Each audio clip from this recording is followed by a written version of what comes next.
Hey there, everyone. Happy Sunday. It is Denise and Will and Denise, and we are here for After the Week, back at our regularly scheduled hour. I sound like a commercial saying that. But we are back, and we had an absolutely wild week. Will, what is up? Happy 2023, first off, Denise. Oh, yeah, it's our first 2023 show. Duh. Yeah. So, I mean, not the first one we've done together because we just did But for Raw after the post. week. But for 18 after the dub, week. 18 Yeah. dub. if this is your home base for shows, happy 2023. It has been an adventurous week, like a hard week to even pick stuff from because there was so much good stuff that I'm looking at my list now and I'm like, oh, there's stuff I like want to change here, which is You why can change things. I've changed things super last minute on this show. Oh yeah, that's why I'm making you go first this week because I'm like that gives me because in case I need to shift some stuff around, I don't know. Okay. But I have a hunch our number ones are the same, but and maybe they're not. Too. But either way, this is a good week, so I'm happy. I am pleased as a professional wrestling fan. I will say this: you didn't watch it live, but when it comes to things like Wrestle Kingdom, I always make sure to catch it live, which throws me off for pretty much the rest of like January because I stayed up till 5:30 a.m. watching it. I got like an hour nap in beforehand. Like earlier in the evening, I went to bed at like 7, woke up at like 8:30, and then I tried to stay up till 5:30. I did watch the entire thing. At first, I was like, all right, let's make sure we catch like the Mercedes stuff, and then I'll go to bed. And I'm like, oh, but I want to see this FTR match. And then by the time I reached the end of the show, or got to the second to last match, and then I thought, I might as well just watch the whole thing. And I did. And now my entire sleep schedule is completely off. I had to peel myself out of bed this morning. And what? Will Washington, the guy who always makes breakfast gourmet style, right I still made breakfast. Hold on, I still did it. Still got up to make breakfast. I still made breakfast, yes. And as a matter of fact, I can't hands still with smell you, like it all. I can't with you. I can't with you. But I still had to peel myself out of bed this morning, and it's tough. And it, like I said, it throws me off through all of January. And it takes me a minute to even get back just by one night of having screwed up sleep. So. I feel you, man. That happened to me at the start of January, but it was different because I started playing Uno with my siblings and we got really competitive. And I stayed up until like 3 a.m. and that messed up my sleeping schedule I'm still trying to get it back. I was doing really good and I was waking up like every day, like around like between 7 and 8. Now I'm between 9 and 10, which has really messed up my schedule during the week, but I can't get up any sooner than this. And then today it was funny because I woke up and I was like, I turned to my husband. I'm like, can you order me some food? He's like, what do you want? I'm like, McDonald's. I want a sausage McMuffin. And so he got me McDonald's, right? But I was sitting there and I turned around and I told him, I was like, I bet you Will already made pancakes and egg and bacon and they're extra crispy. And I bet you he already has a bunch of food on the table. Meanwhile, I'm here like, bleh. You're not wrong about any of that. That's what I mean. Like, that's the difference. Like, you peeling out of bed, you still wake up and make breakfast. Me peeling out of bed, I can't even get myself Uber Eats. I can't even get myself to open my eyes, to open up the phone, to open the app up and order some food. Yeah, that's There's about two right. differences here, Will. Oh, yeah, for sure. I mean, look, I even still, I was like scarfing down. Literally, I looked up at the clock. And you were still somehow later than me here, by the way. But because this is my plate right here. I literally just finished it. Like right before the show, I'm like, I look up at the clock and I realized, oh crap, there's like a minute to go. And then I like rush and you weren't even here. So all good. Although I do have a question because you mentioned staying up New Year's playing Uno with the siblings. So now that begs the question. I have to know, what house rules does competitive Uno, what house rules does your family play by? I don't think we have rules. There's Really? no rules in this family. No, like, I mean, everybody's got their own different, like, Uno rules. Like, some people... No, we played on the phone. So we were all on the phone together. Okay, like, playing. so we just got playing... Right. So we got like the three-way thing going and we're Right. like just like playing on the phone. Yeah, that's how we did Okay, it. So, but it then was you go funny by though the because phone we would apps just now. be like talking shit to each other because we'd be like, obviously when you get certain cards and you got to play them against certain people, I'm sorry. Then this person's like, well, watch what I'm going to remember that. I'm going to get your ass back, that type of thing. So we were just like there. And so we played like 100 games or so, because we were all just like addicted. And even the next day I woke up and I was like, hey, you guys want to play Uno? And they were like, yeah. And then they left home and now I have no one to play Uno with because you have to have 3 people on it to play Uno. And my husband doesn't like to play Uno. He's like, nah, I don't feel like playing. So I'm like, okay, fine, whatever. So I have to wait for my siblings to come back so that I can play Uno. Who doesn't like Uno? Okay. It's not that he doesn't like Uno. It just doesn't feel like playing Uno. Yeah. I don't know. Our New Year's game, by the way, me and the kids was we ended up playing Cards Against Humanity basically the whole night.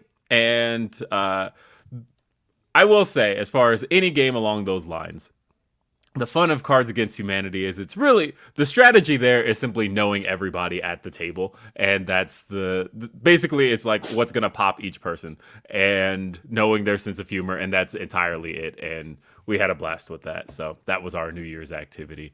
But I love it. What are we talking about today? Just absolutely nothing that happened in the wrestling week. This was like the slowest week ever. Kind of, yeah. Not really. No, we actually have a ton to get into. So let's get right into it, everyone. If you are new to this show, the way that things work is Will and I pick our 3 best of the week and then our 1 worst of the week. And sometimes I think we're on the same page. Sometimes we're not on the same page. We'll see what happens here today. Given that this week had a lot of additional shows and just so much extra stuff that we ended up watching, this week I found it a little bit harder to pick just 3. I was even going to text you and think like, oh, maybe we should do top 5. But then I was like, no, that defeats the whole purpose of the show. Know. I had the same. Best. It's so funny because I almost texted you saying, hey, what if we did like 6? But I was thinking the same thing, but I'm like, no, we got to stick to the purpose of the show. And that's like no participations trophies. Okay. If it was the best, it's going to be on the list. If it didn't cut it and there was other things that were better, then too bad. This is a cutthroat podcast, Will. Exactly. No, we hate that. That is the game here, that we have to pick 3, even if we had to leave some stuff we really loved and stuff that like made a whole lot of headlines behind. And that's okay. All right. Well, let's get into this. Also, heads up for everyone here. Just a friendly reminder. I actually got a couple of announcements really quickly to make. First and foremost, YouTube memberships are officially now open. You can now be a YouTube member here on the show. And what that gets you is additional content, which is going to be put up I already started putting some of it up a couple days ago. You also get an exclusive community members only tab where you get like exclusive just behind the scenes photos and just really silly stuff and whatever it is that I come up with for the week on that. You also get to use emojis, custom emojis that have been implemented here on the member site, and you also get badges and all of that good stuff to let people know that you are a member of the channel. This is the first time I'm ever doing this. This is on the testing side of things, so just I don't know. If you want to be a member, feel free to be a member. Also, if you want to get your question, your comment, your statement, your opinion, your top 3, your worst of the week right here on the show, ask us a question, put us on the spot, whatever it is, go ahead and send in a super chat. If you do send in a super chat, it will be read here on the show. And it also helps us out tremendously because, it just basically helps us keep and stay funded here on the show. If you watch the show afterwards, if you don't watch live and you're like, oh my God, I really like Denise and Will, so I want to send a super chat, but I can't because I'm not watching live. Well, don't worry, because we have officially turned on the super thanks button, which means that even after the show is not live anymore, you can still send in a super thanks, and that comes through. But let's do this. Here we go. Will, you wanted me to go first, right? Yeah, because I literally just changed out my number 3. Like literally as you were talking, I thought, shit, I know I like this better. I need to change it. So, you're falling apart, Will. You're falling apart. I am. So okay. I want to see what it is by the time you're done with your number 3. Okay, then fine. I'll go first. My number 3 for the week. Now, this one I think got there was a lot of criticism towards this one, and there were some. There was some good feedback, some good reactions, but then there were some people that were like trashing it and this and that. But I have to put it on my third best of the week for a couple of reasons. Excuse me. And that is Mercedes Monet coming out to Wrestle Kingdom 17, making her New Japan Pro Wrestling debut. And this one, okay, so here's the thing. When I watched this, my immediate thoughts on her coming into New Japan. Obviously, this was something we already knew. The rumors and reports were already out there. So we were all pretty much just waiting to see what she did and how she did it. Now, I know some things maybe weren't executed, perfectly to the T, but I really thought, and this is my train of thought for this. One, it is really truly the fact that she could have just gone so many different routes here, okay? She could have just, taken the easy route. She could have stayed with doing all of these fun red carpet events and, hey, I'm going to be putting out music and, hey, I'm working on this project and that project. She could have just kept doing that and, obviously she's still going to be doing that, but she could have just stuck to that, right? She could have returned to WWE. She could have, if it is true that she's going to possibly be going to AEW, she could have just waited until her AEW debut. There's all these avenues that she could have taken that would have probably required a lot less work, a lot less effort. But the fact that she decided to, go to Japan and do this, and she's committed herself to upcoming dates and shows, to me, it just kind of, I really resonated with that because it's like she's carving out her own path. She's trailblazing her own path. And now, given some of the events that unfolded later this week in the world of wrestling, I feel that she made an even better decision of not, let's say, returning to WWE right away, because as we know, the landscape in wrestling changes rapidly, and a lot of people thought that, hey, this was a sure thing. Things are not going to be changing within who's in power and who's not and all of these little stuff. So for me, I loved that aspect of it. The fact that she's just going a different route and doing something a little bit, just different. I also really liked the presentation of like the music and the little music video that they showed where you just kept hearing like money every now and then, money, and the new look. All of that was great. For me, I thought this was definitely a hit because it also got people talking. There was a lot of people that were, some people that maybe even just tuned in just to watch her. You never know. Everybody has different viewing patterns, etc. So for me, I had to put this on my top 3 best of the list. And I know some people were talking shit about it, but I feel that all this other stuff that I mentioned, like trumps some of the arguments that people were making against it. So the only argument against it that I feel even has any validity was Kairi taking the finisher. And really, there was just clearly a miscommunication there because Kairi lands on her knees before she's supposed to. And then I think even in realizing it, she then like kind of oversells to compensate, and it didn't look great. Other than that, I don't know what else anybody can say. I know that she was, of course, being watched by a lot more people than the normal Wrestle Kingdom audience has. And so there were a lot of non-New Japan viewers who don't necessarily understand what a reaction is in New Japan, all right? They're used to music hitting and a pop and chants. And that's just not the Tokyo Dome crowd. That's not what they do. That's not how they necessarily react. You're going to get kind of applause and oohs and ahs. But it's also an audience that, as Phil Lindsay likes to point out, isn't accustomed to having women's wrestling featured on the big stage. And so there's a lot of things to consider here when thinking about how monumental of a moment this was for Mercedes Monet. And I think watching it through a WWE lens, it is hard not to watch it through that lens because for her fans, that's all they've ever seen Sasha Banks as. And so I understand that aspect of it. But there's just a piece of me that's like, you kind of have to look at this through the New Japan lens and recognize what she accomplished and what her goal was. And I think she very much pulled that off. I don't know how I feel about the music yet. So, of course, I liked it. I thought it was how do I say it? It was very, I don't know what the word is, but it felt very like modern type of deal. Well, see, like if I walked into a fashion show and the runway music hit, this is the song that I would expect to have like So models walking it down was or something like that. it was kind of a, I guess, interpolation, a way to put it, of Jump by Criss Cross, which in itself samples Jackson 5, I Want You Back, and Funky Worm by Ohio Players. And so in that sense, it's using kind of those same samples.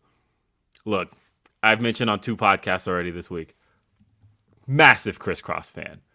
Grew up on Criss Cross. Styled myself after Criss Cross. Only reason I didn't wear my clothes backwards when I was that age was because I would have been looked at as an idiot, and I wasn't a hip hop star like Criss Cross was. But anyway, the point being, so as soon as I heard the beat, it still popped me, right? I'm still like, oh shit, like this is kind of cool. On the other side of that, I thought I had heard rumors, and those rumors might still be true, so I'm not going to necessarily put that out there, but there is some stuff floating around about some mainstream artists that Mercedes may be working with to get a new theme done.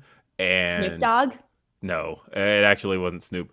But the I love that was my first assumption. Snoop Dogg. Yeah, no, it's not.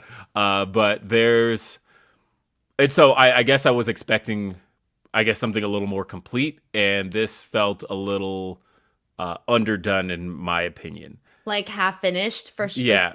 Yeah, it didn't necessarily feel like a completed product. And so I'm curious what she ends up with long term, or if this is the long term theme. I don't know.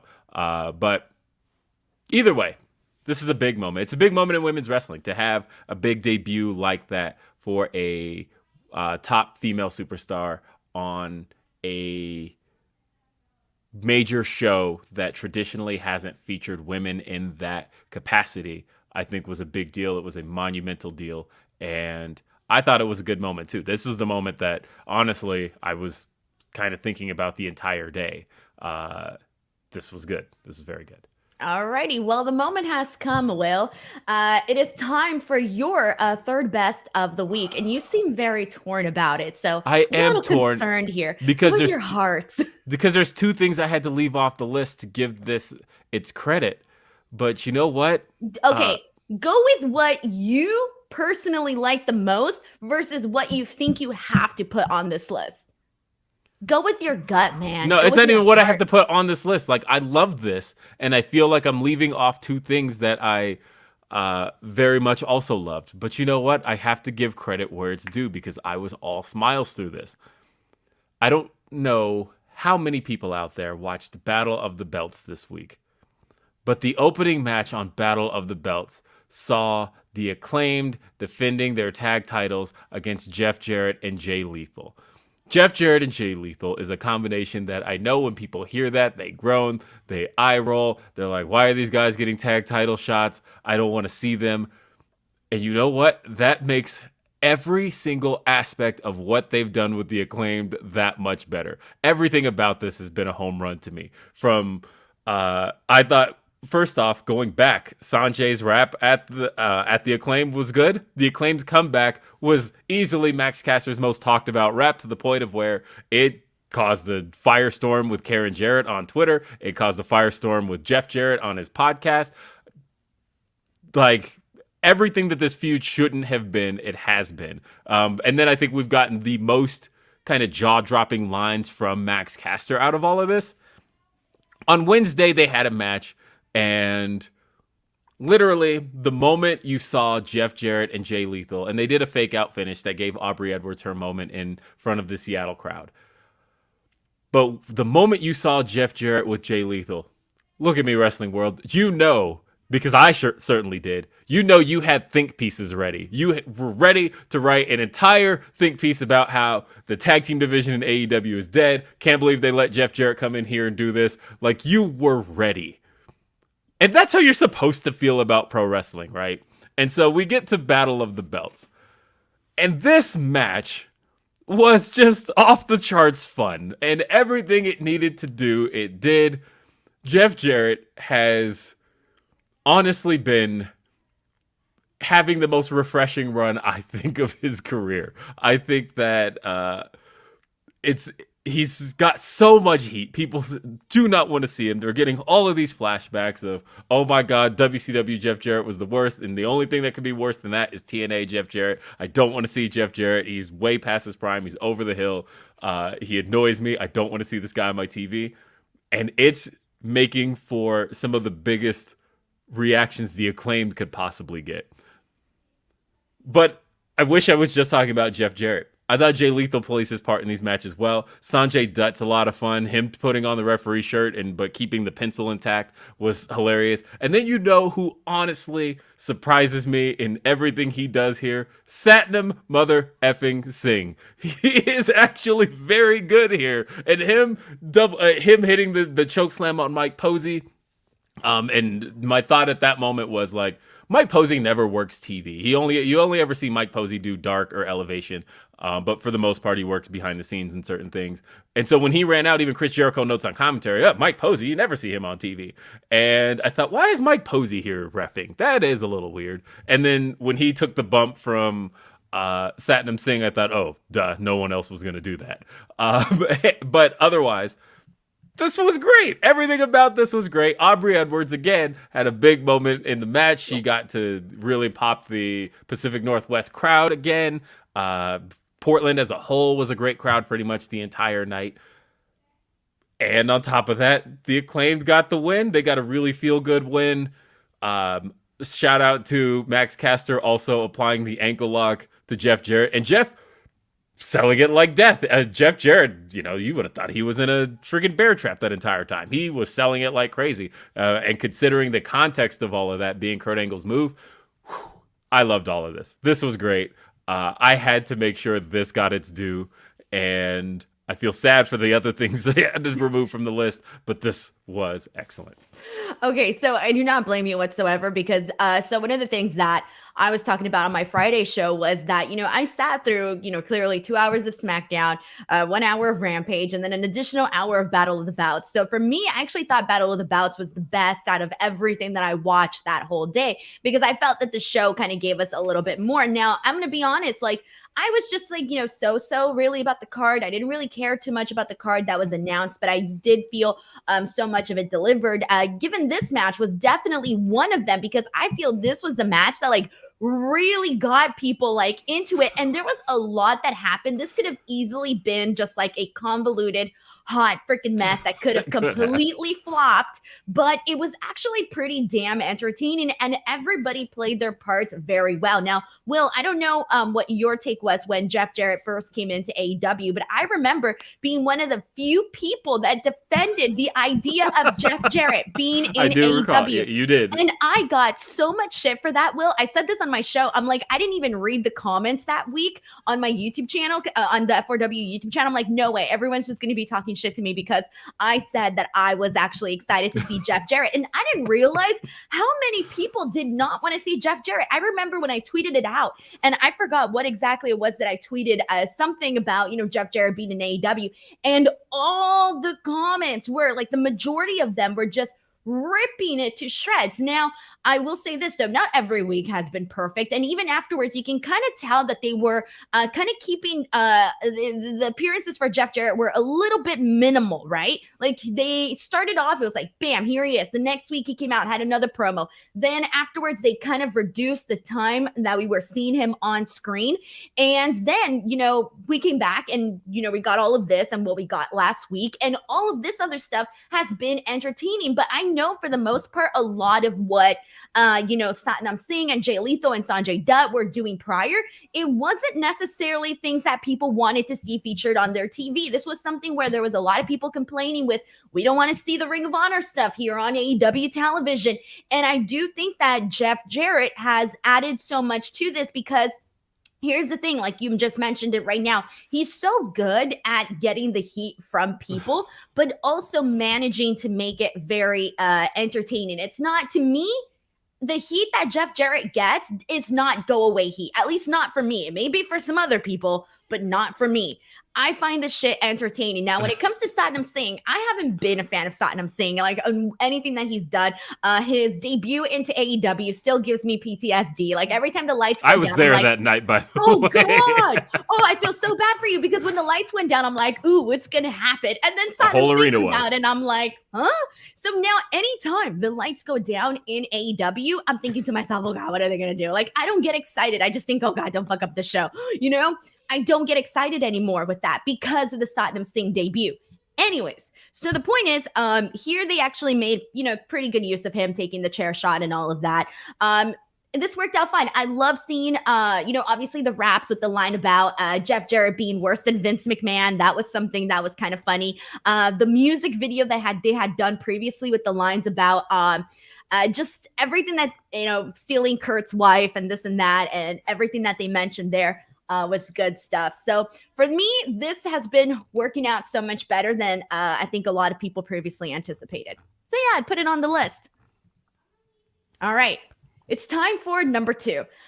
Here we go. Also, just a heads up, guys, friendly reminder, if you do want to get your question, your comment, or your statement read on the show, you're more than welcome at any point to send in a super chat, and we will make sure to read those here today.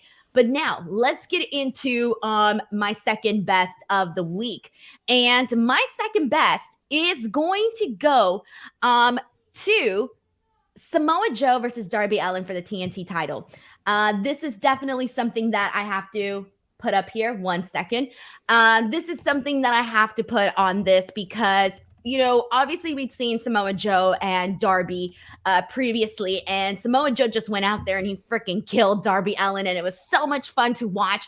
And then we get this match again, and we kind of get a little bit of the a lot of similarities where Samoa Joe goes out there and beats the living life out of Darby. Not as much, obviously, as he did last time, because this time we did end up seeing Darby get the win. But this match was incredibly entertaining because you can really tell that Samoa Joe has a great time working with Darby because Darby's not afraid to take all these crazy ass bumps. Like so many bumps that he takes during this match with Samoa Joe, it's nuts. The steel step spot, the spot where he tosses them into the post, little things like that, it just hits extra harder than, some of the other guys do, right? So not only do you get a really fun match here to the point where there was a moment where they even showed a shot of the crowd, and the crowd is legitimately just very concerned. There was a shot of this woman who was just looking like Darby was about to die in the ring. So I thought that they did really good in terms of getting the human emotion involvement in all of this. And then, Darby obviously getting the win in his hometown. That was a really nice moment. It felt like a really big celebration, having Sting go out there, confetti drop, and everyone's so happy. You can't help but to feel happy for somebody who gets a moment like this, in their career in general. So fun match, entertaining match with a good moment in the end. It had to be on my top 3. I agree. I think that one, Darby was honestly my favorite TNT champion. I think that his run of just having these kind of banger matches and taking on all challengers was so good. Obviously Cody still gets the nod as far as the most monumental one because his introduced so many people. But I think as far as having just these solid defenses against people on the roster and proving that he could go with anybody, Darby's TNT title run is up there. And he never got to have it in front of the fans because that was a pandemic era thing. And so I said all that to say that I was excited to see him win the belt back, to get it in his hometown, to kind of get to be the face. AEW has a number of Seattle talents. They've got Swerve, they've got Bryan Danielson, they've got Aubrey Edwards, but the person who really got the focus was their homegrown guy in Darby. And so that was a really, really cool moment for him to get to win the title. I also want to shout out the fact that his defense immediately after against Mike Bennett was also really good. I've been a big proponent of Mike Bennett, one, because he's a friend of mine, and I should probably disclose that because people kind of know that. But also just the fact that I'm really big on all of his Boston Strong style stuff. I think that that has really been a overlooked thing from 2022 and 2021 that he's really gotten to showcase for himself, and to finally get to go out there with Darby in front of a really solid Portland crowd. I thought that was a really cool thing for him. I think he's the right choice to be champion right now. And I think if they can just kind of give him this banger stretch of matches, really until I imagine they put the belt on Hobbs is my guess at Revolution, because that's in Hobbs' hometown. And you can kind of see how AEW likes to reward hometown people. And so I would guess that's where the Book of Hobbs stuff is going. But for now, that's 2 months from now, you could go every week giving Darby some solid defenses with this belt and really reminding us of what he does. And also shout out to Darby for bringing the old TNT title back. I posted this on Twitter, but he did have the old mirror finish belt back, and that was the one that he introduced after Brody passed away, and they retired the red belt. And they've had the diamond studded one since. But I like that Darby kind of has one that's like associated with him. That's kind of cool. So I'm happy with all of this. This was good stuff. All righty. Well, let's press on. Will, what is your second best of the week? My second best of the week. And by the way, I'm glad you said that, what your number 2 was, because that was what I knocked off at my number 3. And there was a huge relief for me. I was like, oh, it was said. Thank you. We're going to turn to Rampage. Rampage opened up with the Blackpool Combat Club versus Top Flight.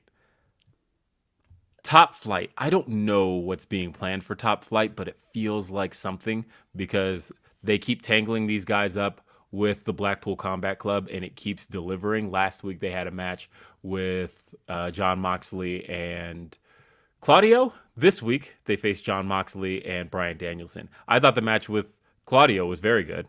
I was also there for that. But this match,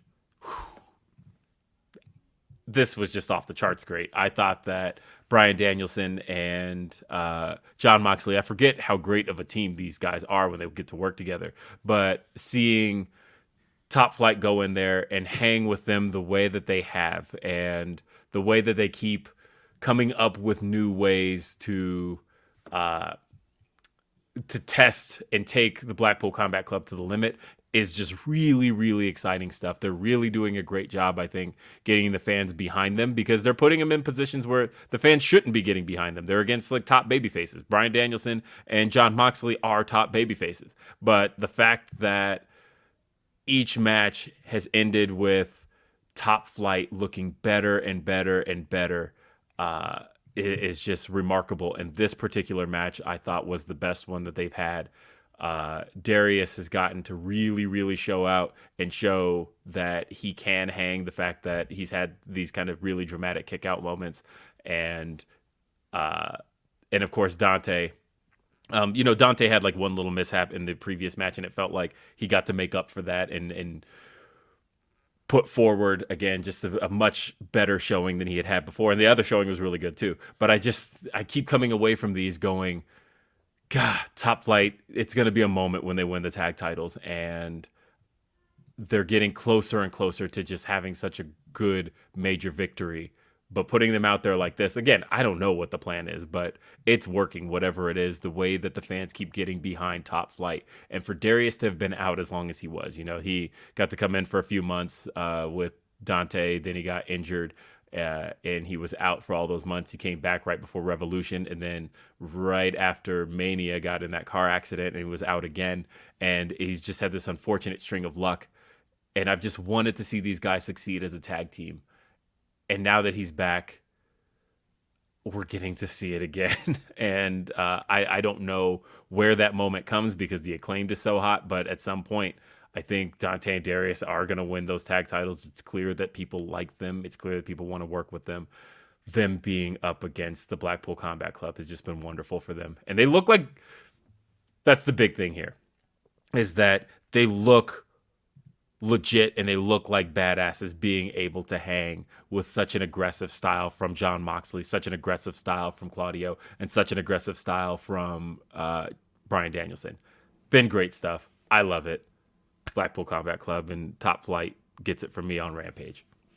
All right. So in regards to this one here, so for me, And this was something that I kind of felt, honestly. So in the beginning of this, I didn't really kind of, the last thing that you said, where you said that Top Flight was, looking like they can hang in there with, obviously, with the BCC, and, mentioning that aggressive style that Jon Moxley and Bryan Danielson work. Prior to all of this, if you would have told me like, okay, this is what we're getting, I really would not, as much as I like Top Flight, I really wasn't going to see them, being able to go in there and do this type of match with Moxley and Danielson. Realistically, I wasn't really going to buy it, okay?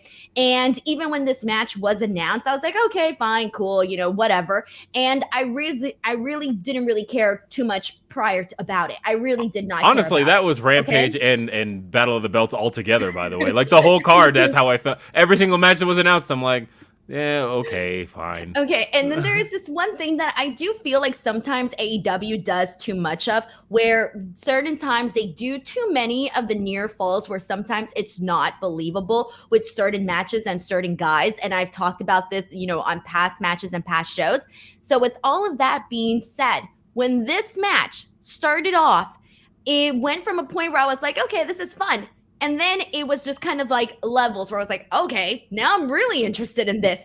And by the end of this match, I was a bigger Top Flight fan than I was prior to this. Prior to this, honestly, I was like, all right, they seem like nice guys. They're pretty entertaining, cool, but that's about it. I wasn't going to consider myself a fan by any means. This match here made me into a Top Flight fan, because I think that you have to work really hard to be in a match like this with these guys who've already seen it, been there, done it all in wrestling, and are, at just a different level in their careers and all of that. You have to go in there and you have to work really hard to make people like me, who are maybe not going to buy it so much and are maybe not going to be able to suspend their disbelief that much. For me, I thought that Top Flight did a really good job at this. There were a lot of moments where I thought, holy fuck, you know what? I can actually buy this. This is entertaining. And so for me, the way that they worked this match, everything that they did, the presentation of it all, made me buy more into Top Flight. And to me, at the end of the day, isn't that the whole purpose of this match? And that's exactly what I was saying. When I say it's working, the fact that it worked for you, the fact that you walked away from this going, okay, I like Top Flight more. That tells me that what they're doing with Top Flight is successful, and I'm proud of seeing that. I've mentioned before, I like Darius a lot, and he's a really, really nice. I don't want to say kid because that sounds condescending, but he also is 13 years younger than me, so how can I not? But wait, how old are they? I don't even know how old they are. So Dante is only 21 and Darius is 23. Like, they are. I know, right? They're kids. They're kids. Literally, I'm going to tell a quick story. First time I ever met Darius Martin was in a definite adult setting. Oh. And I asked him where Dante was, and he was like, well, Dante can't get in because he's not old enough. That was... You were like, oh, yeah, huh? Yeah, I was I didn't even consider that because these are guys I see on TV all the time. And yeah, just talking with Darius, and he's like, yeah, Dante can't get in. He's not old enough. And I was like, damn, they didn't even consider that he's under 21. And this was like a year ago. See, this puts it into perspective a lot better now, because I'm like, looking at this, and obviously they are kids, okay? So that's how I saw them heading into this match, like as kids, like, yeah, talented kids, but kids nonetheless. Yeah. So to see them like, do what they did and actually make it somewhat like believable, I thought was pretty fun. Like, in that case, to me, it just adds to it. It still blows my mind how young they are. When they first came in and they were like, yeah, we grew up watching the Young Bucks. And I went, oh, you sure did. Oh, damn. Like, damn. Yeah, I suppose if the Young Bucks. Oh, shit. I know, right? That. They were. Bro, I was watching the Young Bucks when they were in PWG and AWS back in the day. Right. And so think about the Top Flight would have been like 10, 11 at that time, right? Like, they're kids. And. So it is pretty amazing that they are where they are, and they've got so much more to go. About it. I remember like those days. I was a teen. I was a teenager around that time. So now, like, oh my God, I just realized I'm old. Oh, come on. Here I am, 35. Like, Now I'm depressed because I really just thought, I'm like, oh yeah, in my mind, I'm like, oh yeah, PWG, AWS, that wasn't too long ago. Now that I think about it, wait, it actually kind of was a long time ago. Okay, Yes. now I'm just depressed. Thanks. But I think that just kind of shows, like, I'm excited for. Here's the thing too. They need. What are we constantly talking about, Will? Having to build stars and make stars and build teams and this and that. How else are they going to get started doing that? Other than doing stuff like this with what they're doing with Top Flight, things that they've done with the Acclaimed. I don't know. What if down the line we see? I don't even know anymore. But I'm excited. There you go. Thumbs up. I'm glad you put this on your list. Andrew A sends in a super chat. Thank you so much to Andrew, who says, I'm excited to go to the Fresno show, Revolution, and the Sacramento show. What storyline can you predict that maybe happens around Revolution? Ooh, Will, you're really good at this. What's your insight? What do you foresee in the future? Okay. What do you think MJF will be still at this point? You think he'll still be feuding with Bryan Danielson? They announced Bryan. Yeah, that's right. I forgot. Yeah, they've got the Iron whole Man stipulation. Yeah, they've got an Iron Man. I forgot everything they announced on Wednesday. Duh. Ignore that. So I am definitely of the belief Keith Lee will be back by that point, and we'll probably see Swerve versus Keith Lee at that show. I am also fully of the belief that I think that show will probably be the breaking point for Britt and Jamie. So I think that's it, 'cause I feel like they've been doing a really slow burn with that. I know. Well, it'll culminate this. Do you think it'll like this Wednesday that it'll finally be like, okay, this is it. Like, this is what we're moving on with next for them. I think we'll start to see some seeds planted for it. Although, seeds have already been planted, though, as of a while back. Right. Well, and you know what's interesting is that they're already kind of planting some other seeds that seem like a way bigger picture. And me and Sean talked about this on Wednesday, on Day After Dynamite. But the fact that the way that Sheeta wasn't picked by Saraya and she was kind of offended by it, there's almost an underbrewing of a story in the women's division of the AEW homegrown women versus the women who kind of came in. And like the fact that Saraya didn't pick the homegrown star in Sheeta, the one who's been there laying the foundation since the beginning. She picked Toni Storm, who came from WWE. Did that since day one. Yeah. And so thinking about how Britt cut that promo on Saraya back before Full Gear about how, like, you calling this your house, but I laid the bricks for this house. This is my house.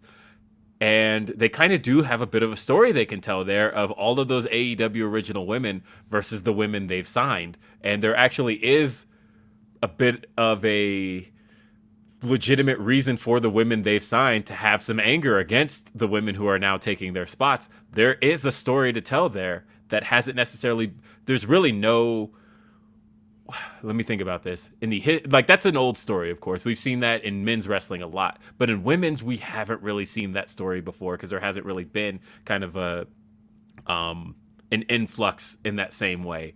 And so I would like to kind of see how that plays out because, again, pick your sides, right? You don't even have to have a heel versus face in that dynamic because some fans really did resonate with what Britt had to say back before Full Gear. Some fans would resonate with, well, no, I grew up with Saraya. These are my stars. These are the ones I know. And I love that they're here adding eyes to AEW. There's actually a story you could tell there. Revolution could be the place to really bring that to a head as well. So, yeah, I mean, look, I feel like if you're in that part of California, you've kind of got a lot. The California is getting a lot of pro wrestling coming up here. Just period. About time. We deserve it, Will. We deserve it. Okay. I'm tired of. Everything's always happening in the East Coast. I'm sick of it. Yeah, you're going to Dynamite this Wednesday in LA. And then, there's a Fresno show the week later. There's Revolution, of course, in San Francisco. But then also Dynamite and Rampage are in San Francisco that week. Sacramento the week after that. WrestleMania is going to be in LA as well. I forgot how close. You messaged me yesterday and you were like, what are your plans for Revolution? In my mind, Revolution's still like 5 months away. No, you're 7 I weeks away. know. So What the like this is going too fast. Like I texted you back and I'm like, I have put zero thought into my plans for Revolution because in my mind it's still so far away. All right. I was gonna ask you a question and now I completely okay. I feel like we have to talk about this really quickly just because you brought up the Dynamite show, and that is Mercedes. uh-huh. Where are you at on that? What is your percentage now? And also, yeah, I want to start off with that. I do have a follow-up question. First, I need to hear your response for this, though. I have fallen down to about 60. And uh-huh. William Washington. I know, right? You're disappointing the people. I know. That's the thing. People have been asking me. Literally, I said yesterday, if I mute the word percentage, my notifications would die because at that point, nobody would. I wouldn't have any mentions anymore.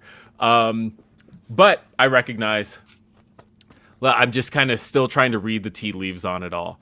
I will say, asking around at AEW, I'm still getting met with too much silence to think it's a no.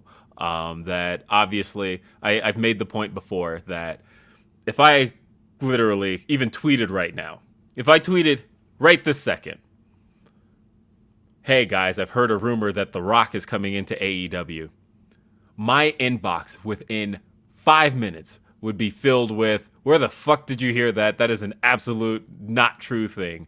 And then I would, of course, delete it or tweet, well, I got some bad information. But regardless, no chance that that's how quick AEW is to shut down rumors that they know would set up false expectations. So then just put it out there. Sasha Banks for sure. Mercedes Monet is for sure going to be at AEW Dynamite, and then you'll get an answer. Well, so that's the thing is, I mean, everybody has seen my percentage stuff. Like, I have even just talking to AEW people, they'd be like, ha ha ha, percentage. And like, they know the shtick as well. And so, help. Saraya even tweeted about percentages. And I said that to you, and I thought, of course she did. And so, with all of that said, again, I'm not being met with any no's. And that is the part that I'm still like, whew. So something's happening, but I don't know what. And what's interesting is how much Tony Khan likes to operate on technicalities, right? Which is why I've been very smart about whenever I ask, I do not use the word Sasha Banks, because he could very much easily just be like, no, Sasha Banks is not coming into AEW. And that'd be a correct statement, right? And because I think back to 2021, right? And how the story had come out that CM Punk had signed with AEW and Tony Khan denied it. But the reason he denied it is because CM Punk did not sign a contract until he showed up the first night there, right? So like on that technicality, Tony Khan was able to shut that down and be like, no, he didn't sign. Same with when Cassidy Haynes dropped the story about Bryan Danielson, but Cassidy forgot. He worded it as Bryan Danielson is signed with AEW. Bryan Danielson didn't sign till All Out. So technically, untrue statement. So I've been very careful about my questioning, and all of them have been met with silence. And that is a very interesting thing. I have not been met with a no, and there have been certain people high up in AEW that don't know. They've been like, I don't know. And the fact that they're the type of people who should know tells me that there's some smoke to that fire. But the reason I downgraded was because right now, this is something I would personally, if I were a promoter, be using to sell tickets. It's the very next show coming up. And with no other shows left for AEW to really drop anything else, they're not using it to sell tickets. Even though just the rumor alone, I think, has pushed a lot of tickets. They've sold, I think it was 800 tickets since New Japan. And that tells me that there's a lot of people at least thinking that's what it's going to be. So I saw a question in the chat about how asking, did I get to ask my question to AEW? No, I did not. And the reason I didn't was because some key people in AEW were tied up with a certain Jacksonville Jaguars victory yesterday. And so I thought, you know what? Nobody's even thinking about this right now. I'm not going to bother with this question right now, but I have a question that would change the percentage if I got an answer on it. And so I What's won't the reveal. question? I can't. I'll tell you after the show. But Okay. I do have one question that would alter the percentage if I got an answer on it. But otherwise, that's where I'm at. Is I'm at about 60. I'm still thinking it's likely, and I'm still thinking that the match was not announced without her in mind. I just don't know what it's going to be at this point. There is still the factor that Sheeta did tweet that she was at Rampage this week, but she did not do anything at Rampage. She did not take the dark match. She didn't do anything, and that leads me to wonder, was something filmed? Okay. Andrew A sends in a super chat saying Adam Cole returns in the Bay Bay area. That's good. I like that. Oh, yeah. Do you know what? I just recently watched. It was the first episode of Dynamite from August, I want to say. I think it was in Columbus, Ohio. But that was the last time we saw Adam Cole in AEW, was that show. And it surprises me that it's really been that long, literally August. And that was when they kicked the Young Bucks out of the Undisputed Elite. I can't believe it's been that long since we've heard his music, any of that stuff. I am actually kind of ready for Cole to come back. I don't know how ready he is. I've heard some rumors, but... Are the rumors good or bad? They're actually pretty good. Some people think that he'll be back really soon. But I don't see where you slot him in. That's where I'm still... Like, do you just go with the Elite feud? Is that where you would put him? I don't know. Well, you got to think about it. What happens after the best of 7 series is over? Right. Like, I was thinking House of Black, but they're like still tied up with Eddie Kingston, and that doesn't seem like that's coming to an end anytime soon. No. So, I don't know. And I see people asking about Kyle O'Reilly in the chat. I will say that he just tweeted today about it was Instagram, I believe it was, but he's got a long way to go. He's got a severe neck injury. He's going to get back in the ring. That's still the plan. There's nothing stating that it's a career-ending injury, but it's going to be a while with him and his neck. Ryan Largent sends in a super chat saying women's tag double turn on Wednesday. Sheeta joins TDMD. My whole prediction on this was if Mercedes is coming in, my whole prediction was Sheeta attacks Toni Storm. Like, that was my whole prediction. You know? I think she can attack Toni Storm without joining Team DMD. Sheeta and Britt have to stay kind of career rivals. Her joining Team DMD would make no sense whatsoever. If anything, I think Sheeta would need to form her own team because Sheeta is a leader, not a follower. I wouldn't do that in any way, shape, or form. No fucking way. Sheldon Jackson sends in a super chat saying Adam Cole's original group, the Kingdom versus the Elite feud. I actually think that's why the Kingdom was brought in. And I mean, that's the thing too. Like, they brought in the Kingdom, but we haven't even really seen that much of them. So they've got to do something with them eventually. I think they're pretty much being held at bay till Cole's ready. And the fact that they come out to that remix of Something For You, which was Adam Cole's Ring of Honor theme music, I think the hints have kind of been there the whole time. Thank you so much to Sheldon Jackson. All right, and where are we at now with We're at our worst. We're at our worst now. Okay, here we go. It is now time for our worst of the week. Do you want to go first, Will, or am I going first? Who's going first here? You go first, but we may be the same on this one. So is it Vince McMahon? Yes, it's Vince McMahon. I had a feeling. I'm like, there's no way that you and I are not going to pick Vince McMahon. Yeah. Worst of the week. I mean, this could be worst of the year, but worst of the week, Denise. It says year at the bottom. You know what? Will, I just woke up, okay? My brain's not fully developed just yet. Okay, I just saw worst and I'm clicking on it. Here, that's number one. We have so many. I can't even find our Okay, here we go. There we go. Will's pick, worst of the week. Denise's pick, worst of the week. Oh God. There's a lot of things. There's a lot of reasons for this being the worst. Never mind the fact that Vince being back Actually, no. The part that makes this the worst is I can look past the fact that they've said that he's not going to be involved in management, creative, anything around the operational side of WWE. And you're believing that? This is Nobody's solely about the believing sale. that. No, I don't believe that at all. That I don't think he can resist. I said on Grapsity yesterday that my core prediction is that he books WrestleMania. That that he'll inch his way in until by WrestleMania he is booking that show. That is my thought there. What's your prediction as far as that's concerned? How soon? Well, hold on. I'm already writing on one really good prediction. That's you are. No, that's the Dude, thing that is shit we went have to give you props. viral. We have to give you all the props in the world. I know. When that happened, I was like, no. And then everybody started sending me comments like, Denise, you freaking put this like out there. I was like, man. And then there were some funny jokes that people were making, like, oh, Vince watches Denise's YouTube channel. I was like, oh yes, Vince McMahon, the avid YouTube watcher for sure. I mean, so the hard thing is if you look at all of the dates on the letters that were sent back and forth between the board and Vince McMahon.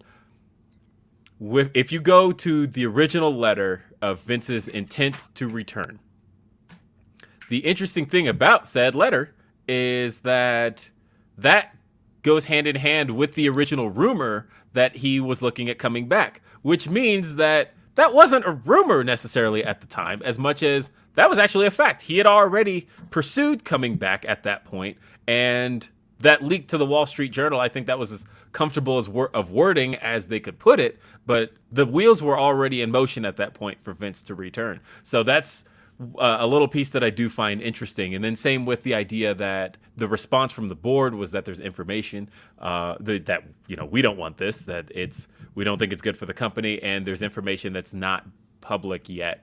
And that letter was sent, I think, on December 10th, which coincides with when the Wall Street Journal dropped the latest allegations against Vince McMahon. So the biggest issue here, sorry, I just realized there's like something on the tip of my nose, but the biggest issue to me, of course, is the fact that none of these allegations went away. None of it was proven false. Vince McMahon is just literally back.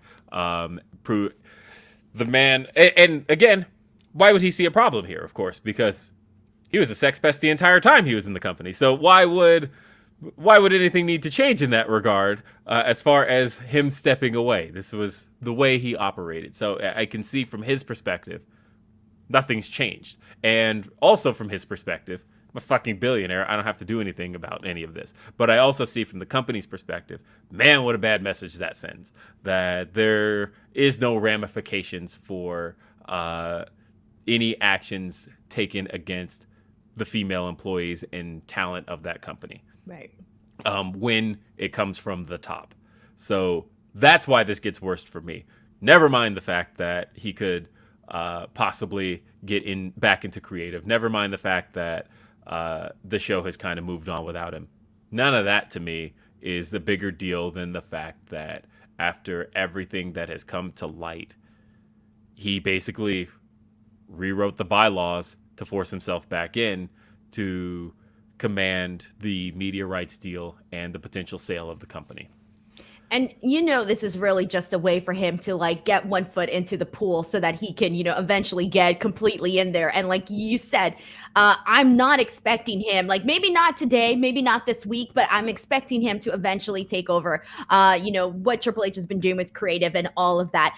I feel like this was just a way for him to be like, oh yeah, you guys, this was just his way, back in the door. And it's really all that he needed. And the way that this happened like so fast, I mean, it was like one day, we're reading about him. The reports had already come out that he had wanted to come back, right? But then we got, the Wall Street Journal put out the story.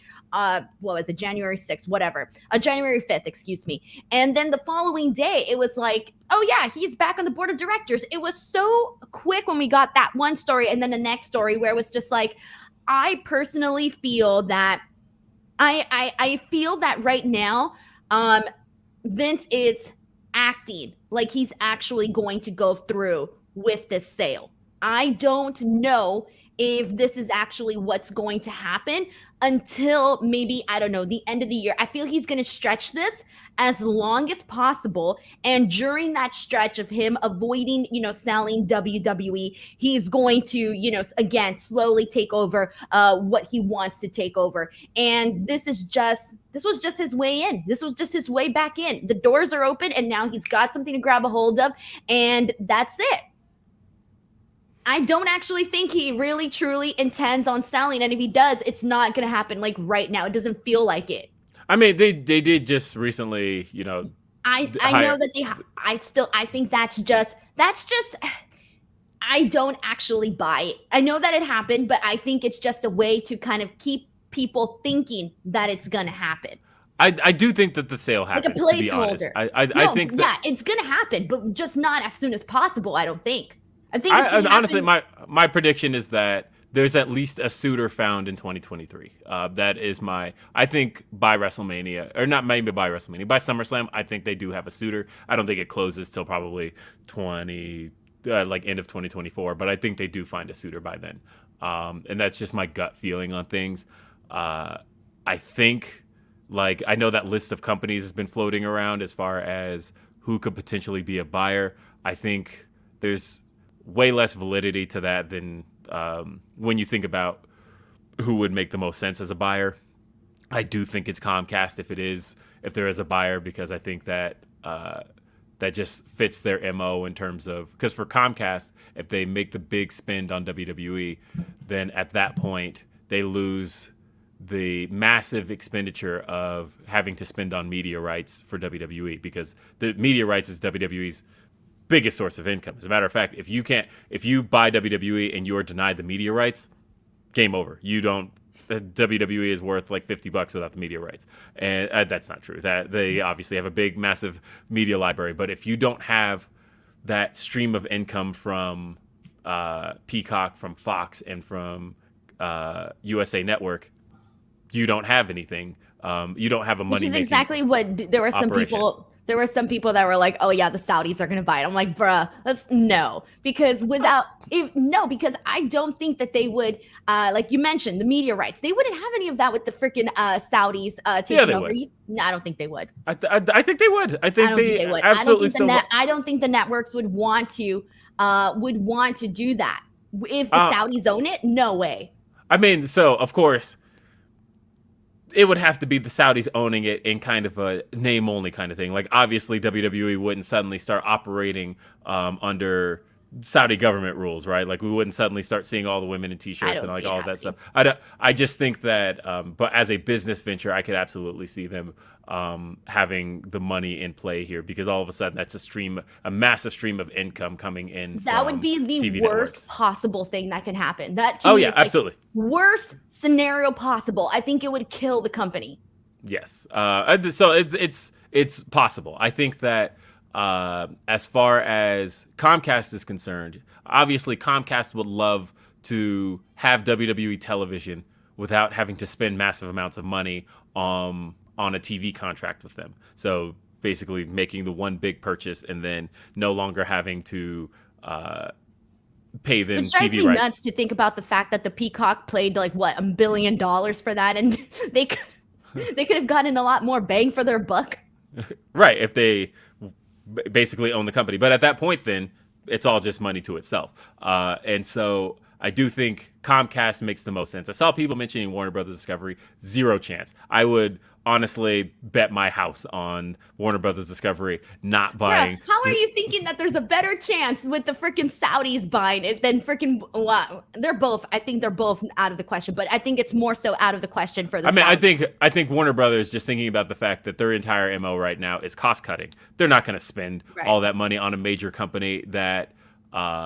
Unless what they're after is the revenue of the TV rights deals, like spending the money on WWE but mathematically that doesn't make any sense. But I'm saying spending the money on WWE, but keeping WWE TV on USA Network, keeping it on Fox, and basically having a steady stream of income from NBC Universal and from Fox. But again, that's probably not going to offset the amount of money it takes to purchase WWE. It doesn't make sense for Warner Brothers Discovery to own them at all. So to me, I think Comcast makes the most sense. I know I see Disney a lot. I don't see Disney in the sense that Disney doesn't necessarily have an infrastructure built remotely for professional wrestling right now.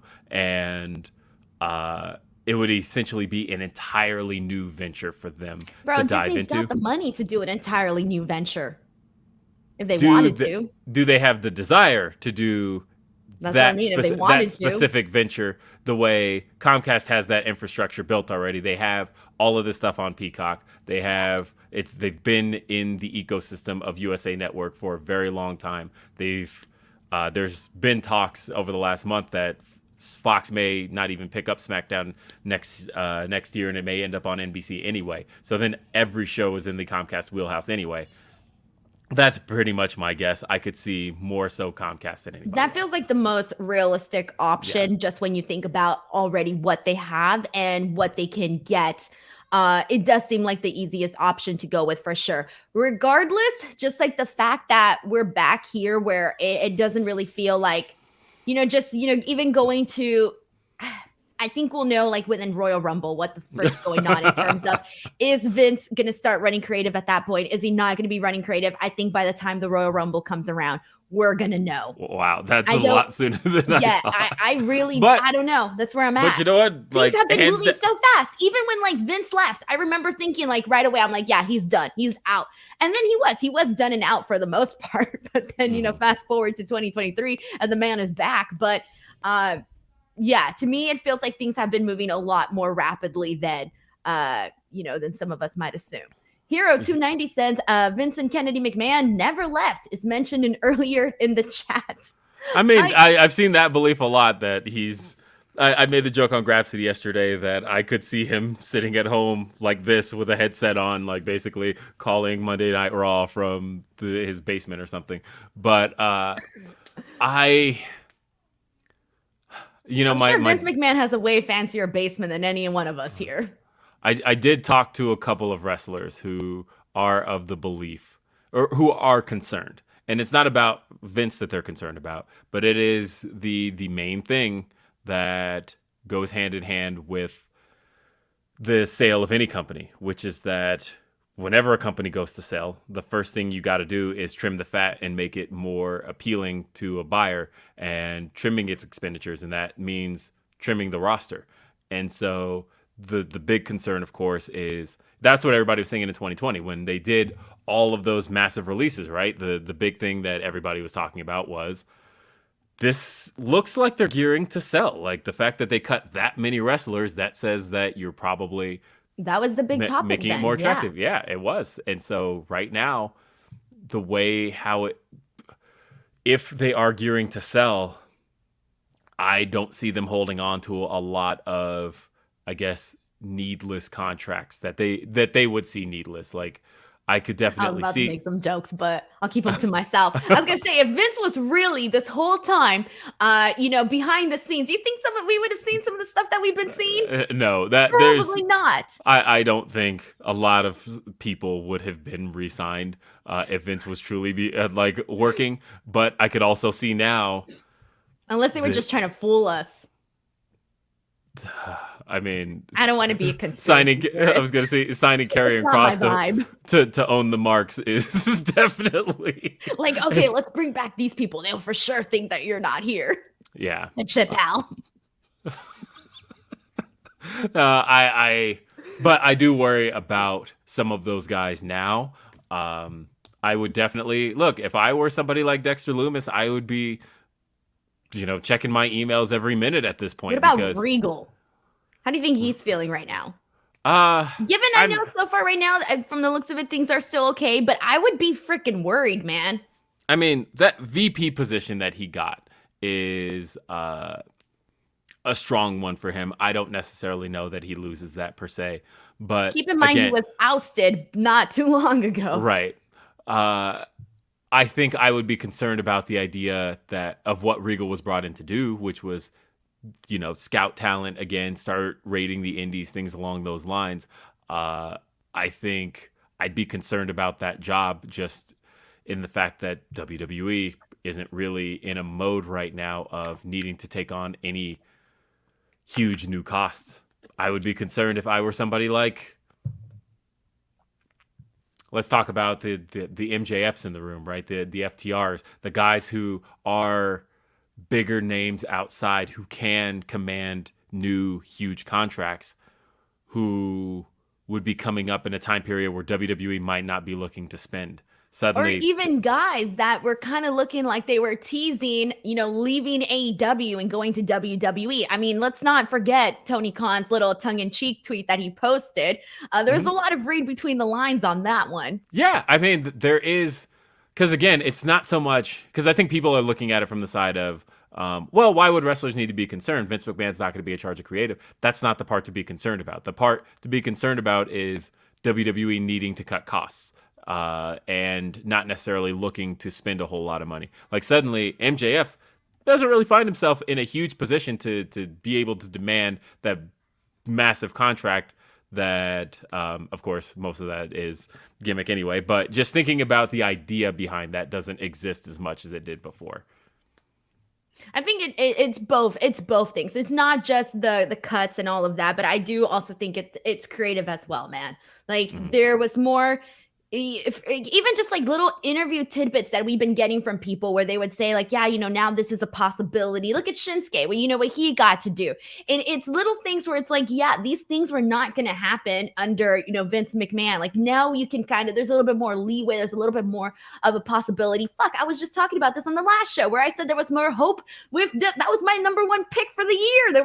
I said I had hope. My hope's out the window now. Remember I said that from now to the road of WrestleMania, this was my hope for Triple H to really get to see what he was going to bring to the table, and now that's completely wiped away. And here's another thing that on your own YouTube channel, by the way, did you make one prediction on one show and then on the other like, but the best thing happening this year is Triple H? Because I thought, okay, great. Like this was my prediction. That was my wild prediction for 2023. Okay. I wasn't even sure that, well, there was a lot of signs pointing to Vince doing this. Yeah. It's just personality. It's just reading someone's personality. What would they do in a situation like this to get any sort of, what they want back? It was right. The writings were on the wall.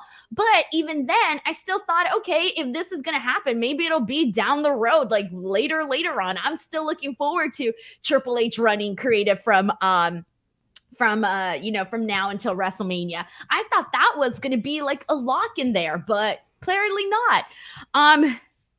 There was more that I wanted to say. Now I just lost my train of thought here. Where was I getting at? I was talking about something with who the fuck knows. Okay. The point is, this is the worst. I know this is, there's a whole lot of hope lost in this moment. There does feel like there's a lot of hope outside the window right now, but also I am excited for the chaos that this is going to bring for 2023. And I said that too, by the way. I said that on some show. Maybe it might have even been that predictions video. I said I was ready for a chaotic 2023, and we've got it, man. We've got it. I know. This week has been something. All right. Tim Gordon sends in a super chat saying, Miro calling TK like, who did you want me to put over again? And the hard part was, the hard part about that story is that, like, the rumor is that it was Starks that he was supposed to put over, and that would have, kind of helped catapult Starks to where he is now, rather than it being Ethan Page is who it ended up being. But and that actually kind of would have been cool for him, and I hate that it didn't get to happen. I have a lot of thoughts about this. How do I say this? And I've been noticing this when there were certain people that were kind of, a little bit of seeming like they weren't really wanting to be in AEW anymore. My big thing was, man, Will, just putting myself in this position, if I wasn't happy in one job and I went to another place and they gave me an opportunity, I would feel a huge sense of loyalty to that new opportunity that I got. Even if it wasn't perfect, I would still, do my due diligence and do what the best make the best of a situation that I can. Okay. If that includes, maybe doing some things that, maybe I'm not too crazy about, I would still do the job just to earn myself, how do I say, like more brownie points, whatever you want to call it, I would feel some sense of loyalty. So when there was this vibe where we were getting from certain guys where they were like, yeah, we'd go back to WWE and this and that, I'm like, where is the loyalty? I'm sorry, but there is a little bit of, I consider that a value. I consider loyalty a very strong value. And there were some cases that we were seeing these stories where I'm like, man, you're like, I get it. Like, I know you want to go back because, Triple H is running things and this and that, and you're friends and all of that, and you feel you're going to be presented better. But there's got to be a little bit of some loyalty to somebody that gave you an opportunity when you got released.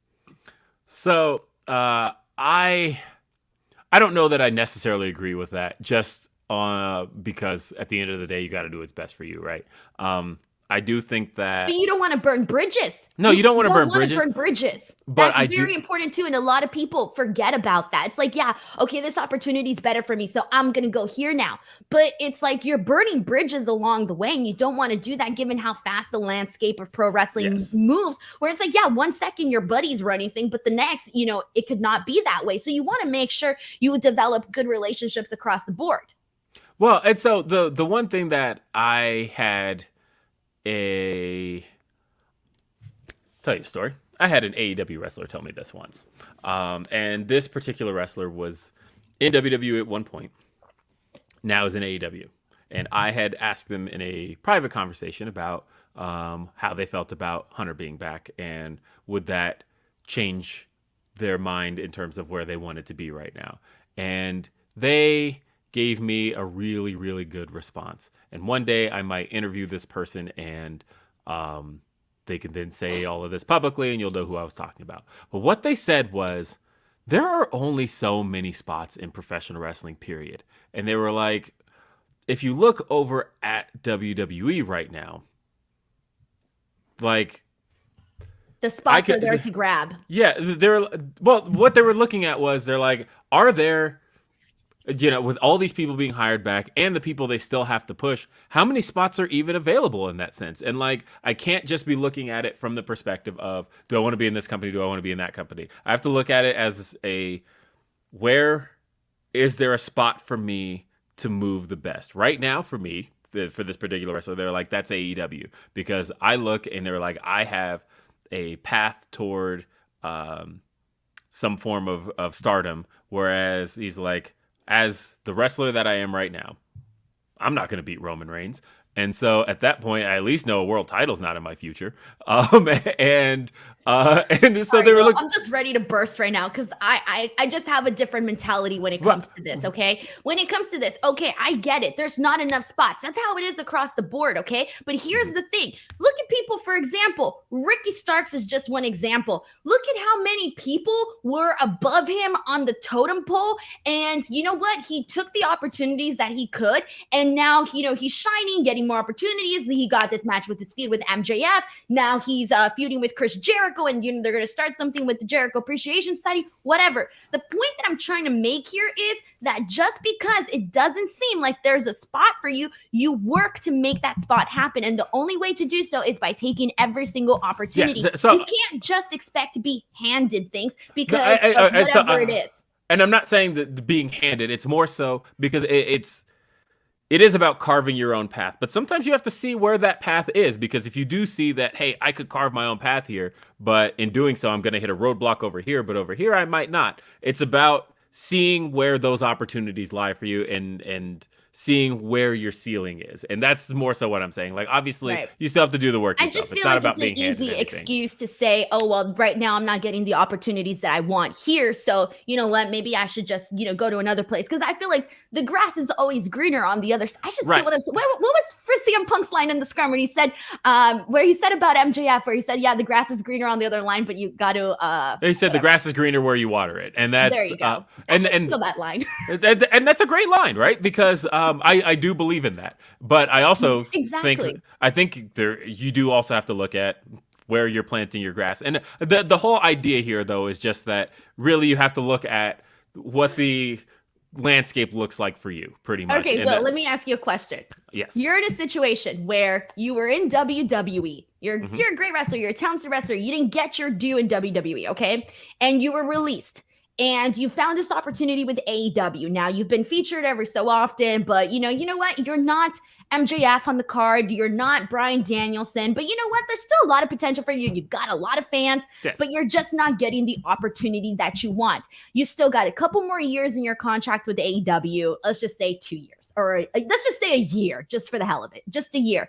But you know that WWE is interested in bringing you back with, somebody else that you feel might do that in your eyes, your opinion is going to book you a lot better on their show. What do? Do you try to get out of this situation with AEW so you can go over there to WWE, or do you stick to your contract and you do what you... I mean, I always honor your... I mean, I say stick to your contract no matter what, but I also do believe that... Here's a good example. Because I believe in, again, looking at the path towards your goals. Good example, FTR. There's rumors that they might possibly go back. I've heard kind of both directions on that one. They themselves have said that, come April, they might just take a year off from TV wrestling and see where the waves take them, regardless of all of that. For me, I'd be looking at the path to what my goal is. And if my goal is, man, I want to put on the best tag team wrestling imaginable, regardless of if Hunter's in charge or not. Where is that in WWE? That is to me. I don't necessarily right now see the path toward that. I see kind of a handful of matches that can be done, but for the most part, there isn't necessarily there isn't a whole lot of build around a division in tag teams. There just isn't. I know that there are big tag team matches. Literally on Friday, they had the main event, and it was Sheamus and Drew versus the Usos. The Banger Bros. The Banger Bros, who drive the Banger bus. But again, is the landscape of building a tag team legacy where you want to go? Because if it's not, again, continue to think about those goals. Are they happy in AEW? I don't know that they are. But I do know that there is a creative plan for them. But are they happy there? I don't know. But also they've gotten to build a huge legacy. They've gotten to go down to AAA, which they're not going to be doing anymore. But they also did get to go to New Japan, and they have gotten to really cement a tag team legacy in a way that being in WWE wouldn't have allowed them to do. Is that a thing they want to continue doing? It's really about seeing what's further on that path than just what's right in front of you. You have to be able to look at the bigger picture of things and not just in the moment right now. Am I happy? No, so I'm just going to jump over here. Right. That's not necessarily the way I would look at things. And this particular wrestler I talked to told me that very thing, that they're like, yeah, I hear it. I see people wanting to go back and work for Hunter. I look at it right now as Hunter's only got so many spots to fill, and it's not like people are retiring left and right. So it's not like those spots are just freeing up. At some point, it's full. And I don't know. We got way off track here, because we still got a number one to get to. I felt like I had to get some stuff out there. Okay, Jody sends in a super chat saying, do y'all think William Regal regrets going back? I don't think so. No, I don't think so. At least not right now. But I did think about him right away. The second this came up, I was like, oops. I would be a little bit concerned, especially because you don't know what the future lies. But I'm going to stop right now. I don't know. Mm-hmm. Okay. And let me just make sure I'm all caught up here. Mr. CJ Lilly. And hold up, let me pull this up. Mr. CJ Lilly, thank you so much. He sends in a super chat saying that makes every opportunity mean something. Is what has made Alexa a success. And she is no matter what she gets 100%, and she's a star because of it. Oh, so he's just saying, Alexa's an example of somebody takes every great opportunity. Yeah. Right. Thank you so much to Mr. CJ Lilly for sending this in as well. All righty. Now it is time for our number one of the week. Do we have the same number one? Likely. Okay. Well, mine number one, I keep putting up forget it.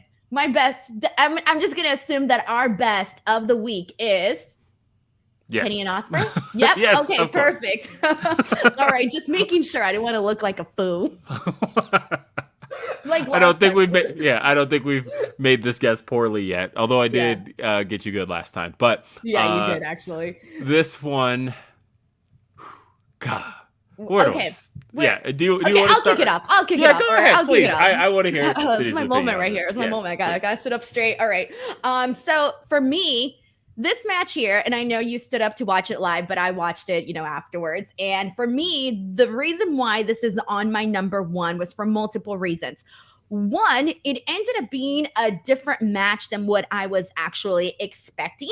Now, that's not to say, obviously, that it was bad or anything, because clearly it's my number one. But it was different. But at the same time, what I enjoyed was that it ended up being a little bit of a balance between both of the styles that, Ospreay have and that Kenny Omega has. And I felt like they found a really good way to implement both of those styles into this match. It was hard hitting. It was violent. They had two spots in this match that I in particular thought that like only Ospreay and Kenny Omega can do, in this match together. That was the DDT off the top rope onto the turnbuckle, and then the electric chair German suplex from Kenny to Ospreay. Those two moments I thought were really, really strong. And then on top of that, the other reason, and you and I were talking about this via text message when you asked me like, oh, what my thoughts were on it. And I said it was a completely different match, what I was expecting. And then, we were talking about how it was more of this fight between them, right? But the reason that I particularly like this too is because even though we already know that we've been seeing this growth from Ospreay, we've already been seeing this growth from him, but there is still a lot of lazy criticism against Will Ospreay, where people call him a spot monkey and he's only good at doing this type of matches and this and that, and you do see those types of lazy criticisms from people. I keep thinking you are going to say lady criticisms, by the way. Sorry. Like... lazy criticisms. And to me, this match was basically just kind of showcasing, like, for those that have those criticisms, like, no, Will Ospreay can do, these different types of matches. It's not the same type of match that you're seeing. And you have already been seeing this growth in Will Ospreay. It's nothing new. This growth in Will Ospreay is nothing new. But regardless, I think that they did this match the way that they laid it out and the way that they did it, just to kind of show a little bit more of that range, especially given that you're going to obviously have a lot more extra eyeballs coming in for Wrestle Kingdom. So that's why I like this match, and that's why I put it at number one. This is in my top 5 all-time matches. Wow. And that is a bold statement to make, I recognize. Could it be a prisoner of the moment type thing? Maybe. But I've now watched it 3 times. When you texted me, when we were texting about it, I was watching it for the second time at that moment. I was actually around the same spot you were, so it was kind of fun to get like your thoughts, but also like seeing it at the exact same time. And I might watch it again today just to see where I stand with it, because I have matches that I've seen over and over. Like, do you have those matches where you could practically recite the commentary because you know how it goes? I'm a little bit different, Will. I'm more of like, I'll watch this match once, maybe twice, but I won't go back more than like 3 times. I see, and I have comfort watches. I have matches where it's just like, let me get that feeling back that maybe. I think my fear is if it's recent and go back and watching a recent match, but that's fine. But sometimes going back and watching matches that I really loved from back in the day, I don't want to impact the how I felt about it then and maybe not feel the same way about it now. Oh, see, and that's happened to me a couple of times where I'm like, oh yeah, I really love this match. Let me watch it again. And then I'm like, oh, I don't really love this match no more. So I always try to put myself mentally in the same place I was when I watched it the first time, so I can. Yeah. So I'm still watching it through the eyes of somebody watching it the first time. Watching this live, it just had me the whole way through. Again, you talked about lazy criticisms, and Kenny is not immune to those as well. Oh, trust me, I've seen the comments. Oh yeah. And the fun thing about this is I've seen a lot of people who already have their minds made up about Kenny, already have their minds made up about Will Ospreay, had their minds made up about this match beforehand. And I even told somebody, one of my old co-hosts, actually, I mentioned to him, keep every idea you already have about Kenny and Ospreay in your head and watch this match and tell me what you think. I actually, like, instead of telling him throw all of that out, I want him to keep these so that he walks into this match and getting something entirely different.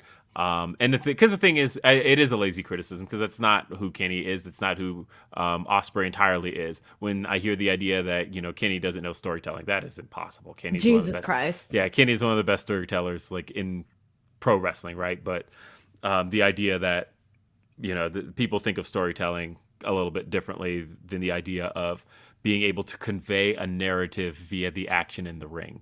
And when you think about storytelling, this match had it in spades. The idea that Kenny was showing Will Ospreay who he truly is and reminding Will Ospreay of what New Japan Kenny has always been.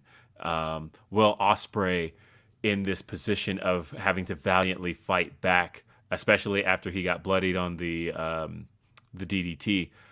The way Kenny got his eye, the match was so violent in all of the best ways.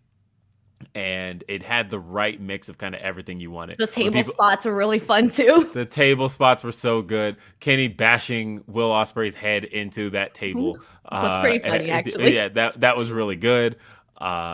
And thinking about the fact that, like, I think you could count on one hand and not use every finger about how many flips you actually saw in this match. If flips aren't for you, good news is you didn't get a whole lot of them in this match. This match was really just hard-hitting athleticism, and it felt like a fight. It felt like these two did not like each other. They both had something to prove, and at every turn, I bit on so much of it. I didn't know who was going to win. My initial thoughts on this were, Kenny's returning to New Japan to really like pass the torch in a way he didn't get to when he left, and then he can move forward with the rest of his career. And I thought this was just like a moment of going back.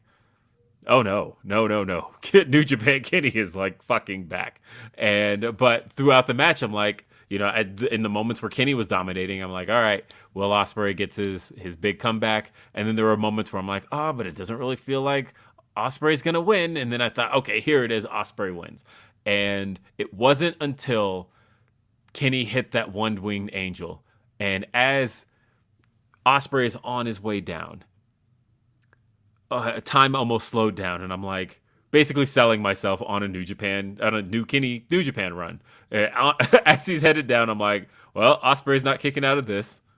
I guess Kenny's back in New Japan. I guess Kenny's the new IWGP United States Heavyweight Champion. I guess this is where we're at now. And again, I'm just talking about the match, but the presentation was all big match stuff. Kenny's entrance was amazing. The Sephiroth entrance, actually getting the real deal Sephiroth music was so great. And Ospreay also came in a big match way. And like I even see somebody asking, was this match a how many moves can you do type of match? No, it wasn't. And again, that's what you probably thought it was going to be. That's what you probably thought it was going to be. No, this thing felt like a fight. It felt like a contest between two people who wanted to prove they were the best. You could feel a sense of hate through both of them. And by the end of it, it's like that competitiveness, like in your career where you're like, I want to be the best. No, I want to be the best. Blah blah blah. That type of like that type of like drive. Right. And this match was everything I have wanted out of a professional wrestling match. I just felt like the action was there, the intensity was there, the drama was there, and also I got a surprise result. I was not expecting Kenny to win, and so literally everything I could want out of a professional wrestling match, I got out of this. This was the best match I jokingly said it's tough that you and I are about to do a best of 2022 show coming up, rewarding all of that stuff because none of it was as good as this. I'm gonna be honest. This was the best match I've seen. Damn, well, you just buried all of last year. You were like 2022 wasn't shit. Honestly, I'm like, look, 2022 had some great matches, and you'll probably be surprised at some of my picks for match of the year and all that stuff. But like, to be honest, this is one of my favorite matches ever, and upon rewatch, it didn't lose any of its luster. This was very, very good. Easy number one on any week it's on. So I also want to talk a little bit about, because we're on this topic, I want to talk about Kenny Omega in the sense that we've been loving everything that's been going on between the Death Triangle and the Elite. We know we've talked about that numerous times here on the show, but let's be real. This version of Kenny Omega was sorely missed. Singles action, Kenny, top star shit with top star shit. This was definitely missed. On top of that, I do want to talk about, just kind of what it means for Kenny to once again be IWGP US champion, and what you're kind of getting about that. To me, it is Kenny coming back to New Japan and defending this title. There's so much money in that, and seeing the opponents that they place them with too. But on top of that, I do feel that the visibility of him holding the championship on AEW, that's definitely something that's just going to add to it. Kenny holding the title to me means more for the expansion of New Japan Pro Wrestling in the US than even some of the prior stuff that they've been doing. So for me, I'm like, okay, this is going to be like, to me, it's a win-win-win situation across the board for New Japan. Yeah, I agree. I'm just ready for Belt Collector to be back. I'm so happy. This is... God, I did miss this Kenny, and I'm hoping to see a whole lot more of it. This was so great. So great. Okay, well, there you go. That was our best. That was our worst of the week. I think this episode kind of drove us in a bunch of different directions, but it's just to kind of show where we are in the wrestling year so far. And it's only been 8 days, and there's already so much that's talking about. And this is going to be our first full complete year of After the Week. So I think it is going to be kind of crazy to talk about, all of the things that really go down this year in pro wrestling. But before we go, a couple of heads up to everybody here. This is our normal time slot.